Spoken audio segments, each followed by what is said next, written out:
Scenes of jubilation at the BJP headquarters immediately after the announcement of Modi as BJP's PM candidate.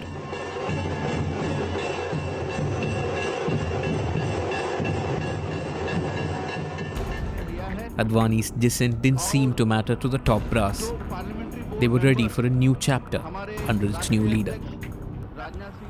आज मैंने Bharatiya Janata party के parliamentary board की बैठक बुलाई थी इसी विषय पर विचार करने के लिए कि किसे आगामी लोकसभा चुनाव के लिए प्राइम मिनिस्ट्रियल कैंडिडेट के रूप में प्रोजेक्ट किया जाए। संसदीय दल ने यह फैसला किया है कि श्री नरेंद्र मोदी को आगामी लोकसभा चुनाव के लिए प्राइम मिनिस्ट्रियल कैंडिडेट के रूप में प्रोजेक्ट किया जाए। इस समय सारे देश में जो जनता का मूड है उस मूड को देखते हुए और साथ ही साथ अपने पूरे कैडर की जनभावनाओं को देखते हुए भारतीय जनता पार्टी के संसदीय बोर्ड ने यह फैसला किया है। भारतीय जनता पार्टी में अनेक वर्षों तक एक कार्यकर्ता के रूप में भिन्न भिन्न दायित्व निभाते हुए परमात्मा ने जितनी शक्ति और समझ दी है उसका उपयोग भारतीय जनता पार्टी के विस्तार और विकास के लिए, देश की सेवा के लिए करने का मुझे महान पार्टी ने हमेशा अवसर दिया है। आज भारतीय जनता पार्टी के राष्ट्रीय नेतृत्व ने मुझ जैसे एक सामान्य परिवार से आए हुए, छोटे से कस्बे से आए हुए एक कार्यकर्ता को बहुत बड़े कार्य के लिए दायित्व दिया है। अटल जी अडवाणी जी के अथाग परिश्रम से वटवृक्ष बनी हुई इस पार्टी के लाखों कार्यकर्ताओं की शुभकामनाएं, राष्ट्रीय नेतृत्व के आशीर्वाद भारतीय जनता पार्टी को अवश्य सफलता दिलाएंगे। मैं आज आप सबके माध्यम से करोड़ों करोड़ों देशवासियों से भी आशीर्वाद चाहता हूं कि देश जब संकट की घड़ी से गुजर रहा है तब भारतीय जनता पार्टी को आशीर्वाद देकर के इस संकट की घड़ी से देश को बाहर निकालने के हमारे प्रयत्नों को ताकत दें, सामर्थ्य दें। और मुझे विश्वास है कश्मीर से कन्याकुमारी, अटक से कटक पूरा देश भारतीय जनता पार्टी के कमल को लेकर के एक नई आशा और उमंग के साथ, एक नई सोच और एक नई उम्मीद के साथ भारतीय जनता पार्टी का पूरा समर्थन करेगी। For BJP, it chose to remain close to Advani's views, while his letter raised several questions, BJP claiming to go with the popular mood.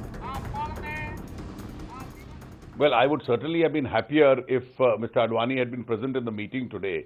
But nonetheless, I am very clear in my mind that this is a party which was led by Atalji, which was led by Advaniji, but it's predominantly a party of the cadres. We are a cadre-based party, and therefore, when we take decisions, we have to factor in amongst most factors what is the opinion as far as our cadres are concerned, and the overwhelming opinion of the cadres has been respected by the parliamentary board. Now, this is the assessment of an overwhelming majority, a near unanimity as far as the rank and file is concerned. And in the course of our campaigns in the last few months, I think this became very evident as far as the party is concerned.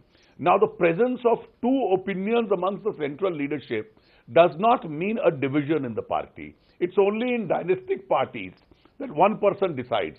In a structured democratic parties, it's always good to have more than one opinion. Eventually, the party takes a decision and everybody falls in line and supports that decision. It was just the veteran leader who struck a lone picture, questioning Modi's elevation. The consensus was complete with the nod from Madhya Pradesh Chief Minister Shivraj Chauhan, who is considered to be Modi's internal rival. कोई गुटबाजी नहीं है, सब मिल के काम कर रहे हैं। कहीं अपने विचार किसी को व्यक्त करना हो तो उसकी आज़ादी, लेकिन एक बार जो फैसला होता है उसके पीछे सारे नेता खड़े हैं, सब मिलके एक है, इसलिए कोई चिंता का विषय नहीं। We are very, very happy and wish him all the very best because we know that it's a really tough job. But we also know that he's been able to do a wonderful job in Gujarat, and so I'm sure under his leadership the country will touch new heights. The big question that emerged from the declaration was, will Congress respond in kind? Just a few minutes after Modi's coronation, questions were posed to Congress leaders on Rahul's announcement. Some people want to advance their Diwali celebrations, let them advance them. We will have our Diwali celebrations on time.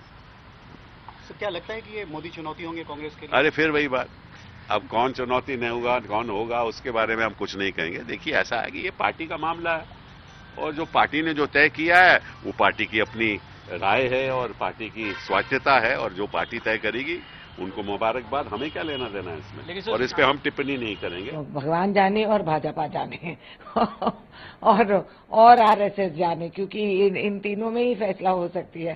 तो अब rift है, shift है, किसने देखा। मगर मैं सोचती हूँ कि अडवाणी जी काफी सुलझे हुए लीडर हैं और बहुत ही उनकी तजुर्बा काफी है। ये नए नए निकले हुए हैं, देखा जाएगा क्या होगा। जैसे वे कहते हैं ना, पिक्चर अभी बाकी है। The other opposition parties, however, downplayed Modi's elevation. एक हवा बांधने की कोशिश हो रही है, इसमें कोई दम नहीं, और ये खुद ही अपने घर में उत्साहित है। जनता कहीं और है, उत्साहित है, और वो समझते हैं कि मीडिया में झांककर हम कुछ हासिल कर लेंगे। ये बहुत बार हुआ है, लेकिन उसका कोई परिणाम नहीं। देश की जनता कभी भी विभाजनकारी तत्वों को स्वीकार नहीं कर सकती है, और वो जो नजरिया है वो नजरिया देश को एक करने का नहीं है, देश को मजबूत करने का नहीं है, देश को कमजोर करने का नजरिया है, बांटने का नजरिया है। इसको इस देश की जनता कतई स्वीकार नहीं करेगी। इसलिए हमें कोई, जिसको कहिए कि आश्चर्य नहीं हुआ है, हम तो जानते ही थे कि यह होगा। फिर दोबारा राम मंदिर की बात और अयोध्या की बात और वहां पर जो कार्यक्रम जो करने के लिए कोशिश जो विश्व हिंदू परिषद ने की, साफ साफ सब कुछ संकेत यही दे रहा है कि जो हार्डकोर उनके जो सांप्रदायिक एजेंडा जो रहे है, उस हार्डकोर सांप्रदायिक एजेंडे के आधार पर वो आज राजनीतिक फायदा उठाने की कोशिश करेंगे इन चुनावों में। Modi's coronation ended with his visit to former Prime Minister Atal Bihari Vajpayee's residence. Modi trying to draw some inspiration from the BJP icon as he leads BJP's charge heading towards 2014.